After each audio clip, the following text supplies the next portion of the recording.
Thanks very much, Mark, and thanks, folks, for joining us today. Some of you will obviously be hearing about Acrow for the first time, and some may be a little bit more familiar with our story. So I'll look forward to giving you as much information as I can in the short period of time that we've got this morning. So, okay. So just an overall snapshot of our business. Some of the key things of Acrow. You can see that we have a national footprint we operate in every state in Australia, and we have 10 depots. I'll give more detail about that in a second. 1,300 customers, 245 employees. Our revenue is now up to over $100 million, so we'll do $106, $107 million circa revenue in this current financial year. We have about $130 million of replacement value in our equipment that we hire. This business has been around for a long time. It was incorporated in 1950. Previously, it was part of Boland. It was sold by Boland into private equity in about 2011, and then it was taken public in April 2018. And we obviously operating in the construction industry as we do.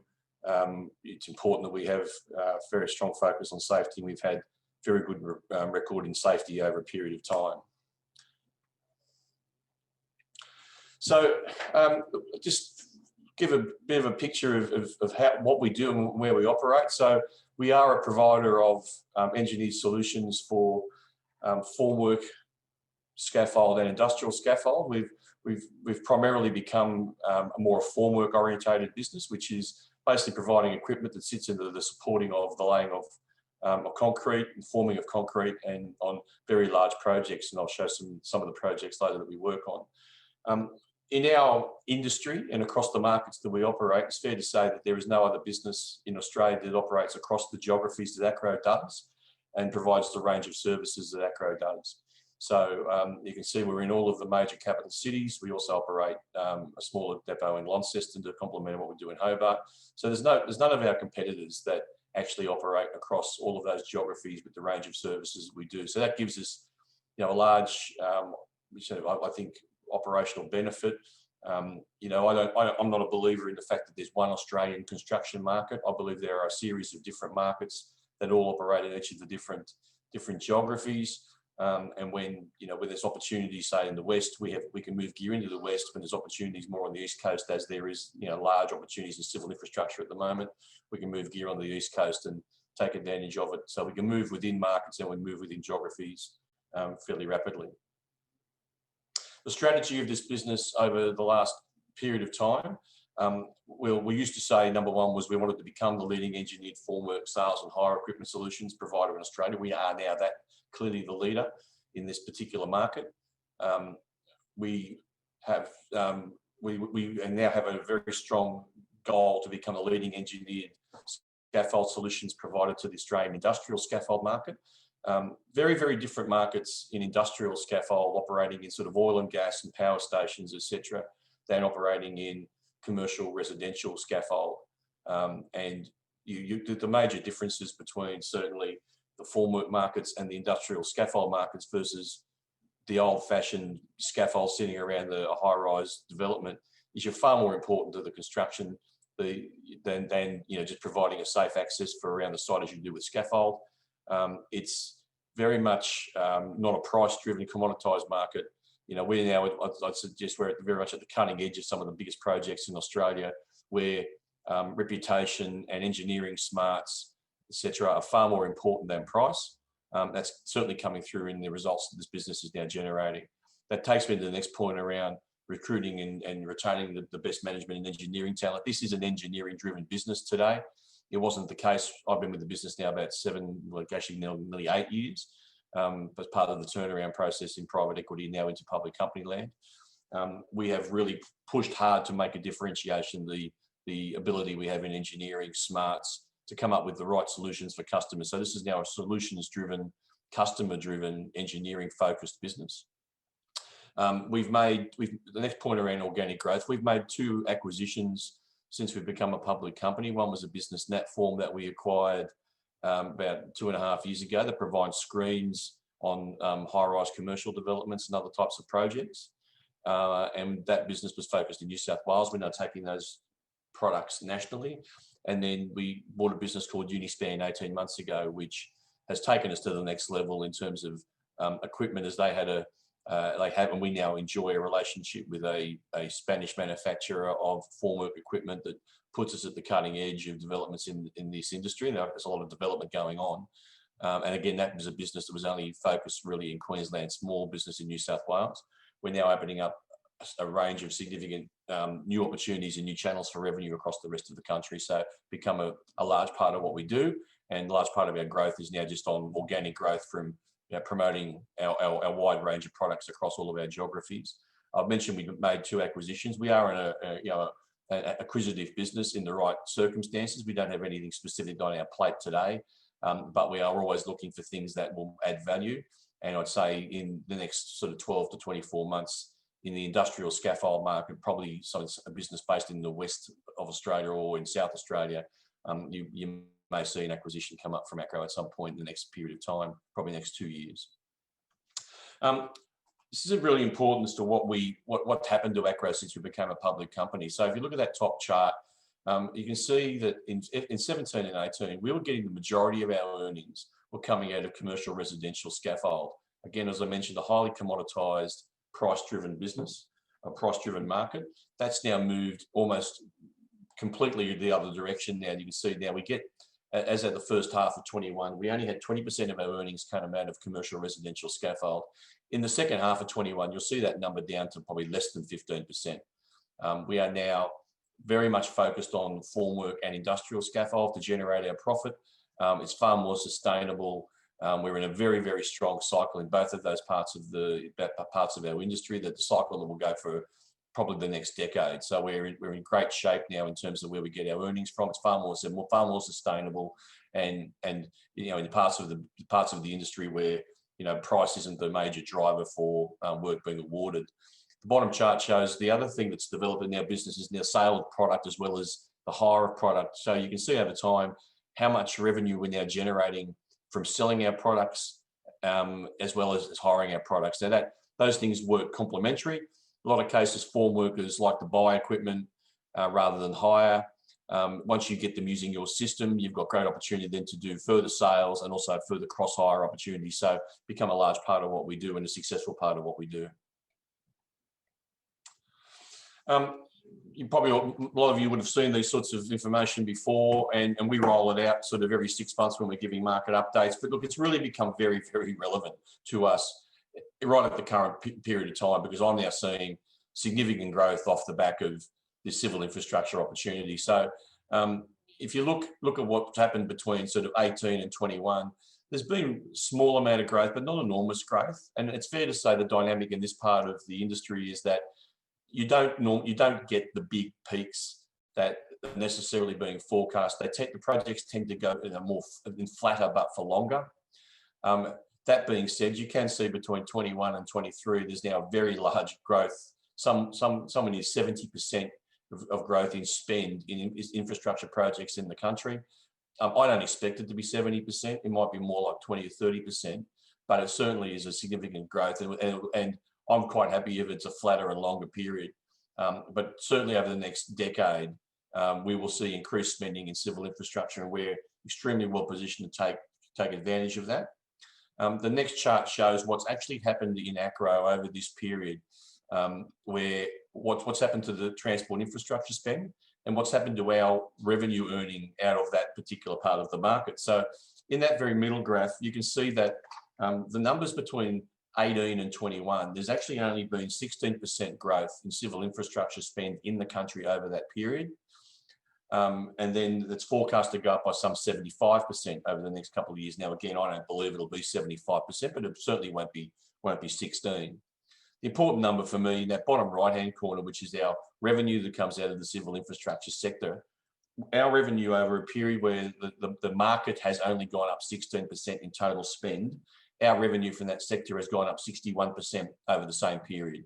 So if you look at our first half 21 and second half 21 combined revenues out of this sector versus what it was in first half 18 and second half 18, it's $48 million versus $29 million. So we've had significant growth in that area now. And you can see where it's coming from. We had no business in Victoria to really talk of 3 years ago. We've now got very good, strong revenues, some $14 million a year coming out of the Victorian civil infrastructure market. New South Wales, after a slow start, is starting to pick up. The real story for us, though, is our heartland. We've got probably 60% market share is in Queensland. And you can see in Queensland that our revenue sort of tailed off and is now significantly increasing. Because if I go back a page, if you see those projects that are kicking in the 21 to 23 period, a lot of these are very big Queensland projects. The Crimson couple up there, Bruce Highway, Cross River Rail, the Inland Rail, they're all predominantly Queensland-based projects. And we're already seeing significant revenue starting to be generated from these projects. We are a project-based business. We normally don't have long-term contracts. We work with the same customers over time, but we do go sort of project to project. So winning work on a consistent basis is incredibly important for us.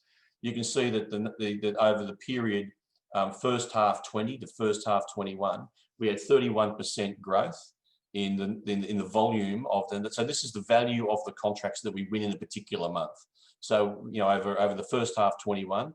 We won $17.5 million worth of higher revenue contracts that then will go into probably the 6 months after that. So this is a very strong lead indicator to future performance. I've seen this over the 8 years I've been with Acrow, how important this is to keep this number up. The really important statistic here, though, is that in the March month particularly, and in that March quarter, we've had our best ever results. So we're up 50% for the quarter of March, the first quarter of this calendar year, March 21, and the month of March was up 92% on last year. And then the extension from this is that in the last 6 months, so since November last year, the 3 best months Acrow has ever had in terms of winning new contracts have all happened in the last 6 months: November, February, and March. So November 20, February 21, March 21 are individually the best ever months we've had in terms of winning new contracts. And I can see that now in terms of the uplift in higher revenue that is being forecast to kick in basically from May right through until at least the end of this calendar year. So gives us a great degree of confidence around what our results are going to look like going forward. Just to give you a bit of a picture of the type of work we do, because it's probably a little bit misunderstood sometimes. I mean, this is smart work. This is clever engineered solutions for highly technical projects. All of the equipment you're seeing there is formwork equipment that is specifically designed for a type of concrete forming exercise on some of the biggest projects in the country. The CYP, which is the Melbourne Metro Rail, which is the first picture and the third picture. The middle one, which is probably the best project that we've ever undertaken in my time. You can see all that, what looks like scaffolding equipment on the sides of that. That's actually an Acrow specific product called Super Cup Lock that actually is holding up the laying of the concrete. And then our travelling platforms, which is the orange bit of equipment in the middle, goes along with the laying of the concrete. Now this is a zinc refinery in south of Townsville, and that was the electrolysis plant being built, and that gear sat in place for around about 6 to 7 months. Highly profitable for us and very good for the builder. We got great reports from the builder about how successful this was in saving labour and crane time for the builder. Mentioned we're on the biggest projects in the country at the moment, the Sydney Metro Rail. We've just got a lot of gear going out at the moment to the Crow's Nest station. That'll generate about $1.3 million in higher revenue for us over the next 6 to 7 months. We've been on the Melbourne Western Distributor since it started. The biggest project in terms of revenue generation for us over the last 18 months has been the Melbourne Metro Rail project. So this is station boxes, tunnelling, a whole range of different things within each of these projects. And the one that's just kicking off is the Brisbane Cross River Rail, where again we're winning our first packages. So the biggest road and rail infrastructure projects in the country, we're now front and centre in terms of generating revenue. So we're right in the middle of where the major development in the country is going on. In terms of the medium and sort of short to medium term strategy in the business, we've sort of chronically underperformed in New South Wales for some time. We've appointed a new manager in the New South Wales business, who's our ex-Queensland manager, and then also our ex-Victoria manager, been with the business 25 odd years. Set up a great business in Queensland, moved to Victoria, was primarily responsible for the uplift we've had in Victoria over the last 2 or 3 years. Now moved to Sydney, and I expect to see significant benefits come out of his knowledge of the Sydney market. Queensland will go through a very strong uplift over the next 12 months, given the infrastructure program that's in place and our exposure to that market, our 60% odd market share. So you're going to see very good results coming out of our Queensland business.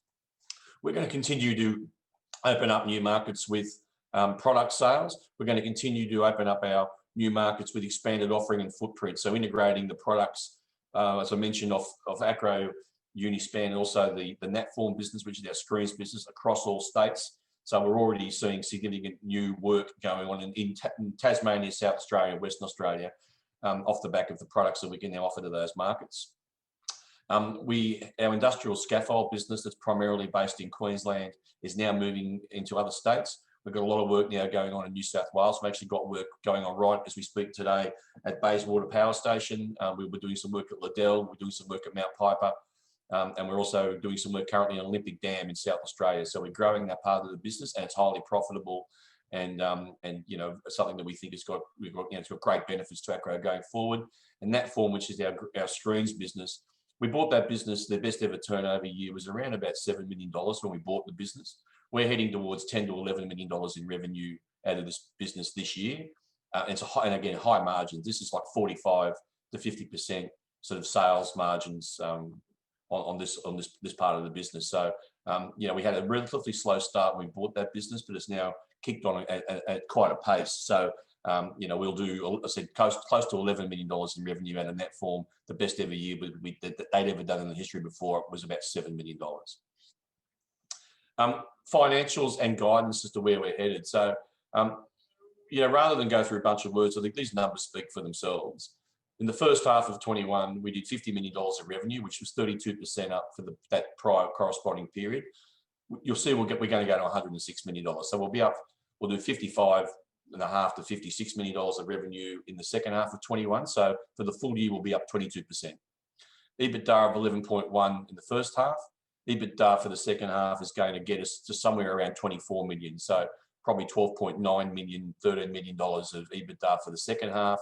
So again, we're going to be up around about 23, 24% year on year in EBITDA to the prior year. And our NPAT will probably finish somewhere around 9, which again will be up around about 15 to 20%. 3.7 in the first half, around 5.3 odd in the second half. So all of the metrics of the business are going in the right direction, and point to a very strong 22. You know, we've come out with guidance saying that we expect double-digit growth in 22. We certainly expect we certainly will see double-digit growth in 22. A particularly strong start to the financial year off the back of the recent contract wins. So, you know, the business is in extremely good shape. And, you know, I should sort of just highlight for people that, you know, haven't sort of followed our story before. If you look at these metrics, this is a business that's current market cap is about $85 million. So for $85 million market cap, for a business making $24 million of EBITDA and $9 million of NPAT. That's the current position of Acrow. And this is and every year our earnings improve on the previous year, and this will be again the case in 22 compared to 21. You know, we're in very good shape. We're in a part of the industry that's got significant tailwinds, at least for the next decade. We've got, you know, good underlying you know, management and strength in engineering. We've got sort of, you know, enough strength within our balance sheet to be able to keep pace with the growth that we're going to be seeing over this next period of time. So everything points to a very successful period for Acrow, and I'm, you know, extremely proud of how we've turned this business around over the last 3 years from a scaffolding business to now a business that's focusing on the, you know, the real high value added parts of the construction industry, and you know, we're now preeminent on, you know, the major civil infrastructure projects across all of the country. I'm happy to take any questions. Okay, great. Thanks, Steve. Actually, I wanted you to came in ahead of time for somebody who couldn't join us. Obviously, you're seeing very strong demand, as you know, in the presentation. has that led you to be able to tick up prices a bit on I guess work that you're bidding on now, or how is the pricing environment looking given the such strong underlying demand conditions? Yeah, look, I think certainly in the civil infrastructure part of the industry, which is where we focus, the prices are very good anyway. There's not a lot of competition. There's probably us and three other major players, and they're all European subsidiary or Australian subsidiaries of European companies. So the prices are normally quite stable in that market, but they're strong. We get 10 times the return on equipment going out on civil infrastructure projects than you would just around scaffolding. Pricing in look, the scaffolding business is highly commoditized, and I don't mean industrial scaffolding, but residential, commercial, high-rise. It's highly commoditized and really price sensitive, and so prices are not great there, but that's not where we focus. But I think, look, to answer your question, we're happy with the price points. We don't really need to get more. We don't really need to be getting price uplift to get our profit uplift. It's coming from further market share and coming from further just general growth off the back of the strength of the industry. Okay. And then another one just around COVID. Has it affected your ability to move gear around the country, or other kind of supply chain logistics issues, getting stuff out of Spain or elsewhere if you're importing it? Look, not really. COVID had basically no impact at all on our business over the last 15 months. Right through the Melbourne lockdown, we continued to operate every day. We haven't basically lost a day's work over this whole period of time. We didn't even go close to needing any assistance from JobKeeper. We did a range of things sort of this time last year to keep just in case things got a bit pear-shaped in terms of cash security. We renegotiated some arrangements on our property leases, et cetera. But in terms of getting equipment out of Europe and or China, look, it's getting more expensive. I think anybody that's involved in bringing gear into the country knows that freight rates have gone up significantly. Thankfully, the Australian dollar is helping in this regard. But no, we still, we place an order for gear in Spain. We'll have it here within 10 to 13 weeks. It's still operating at that sort of level. Okay, great. I'll just hold open now in case we've got any questions or further questions from the audience. Steve, I'm not sure if you have another slide after this one, but if anybody wants to reach out, that one. So if anybody wants to reach out or get in touch to drop you or Andrew a call. Yep, sure. Perfect. Okay, if we don't have any further questions, I think we're pushing up on the time anyway. We'll leave it there. Steve, thank you very much for coming back in and giving us an update. I appreciate the time. And if anybody wants to get in touch with Steve or Andrew, please feel free to reach out. Thanks for the opportunity, Mark. Thank you.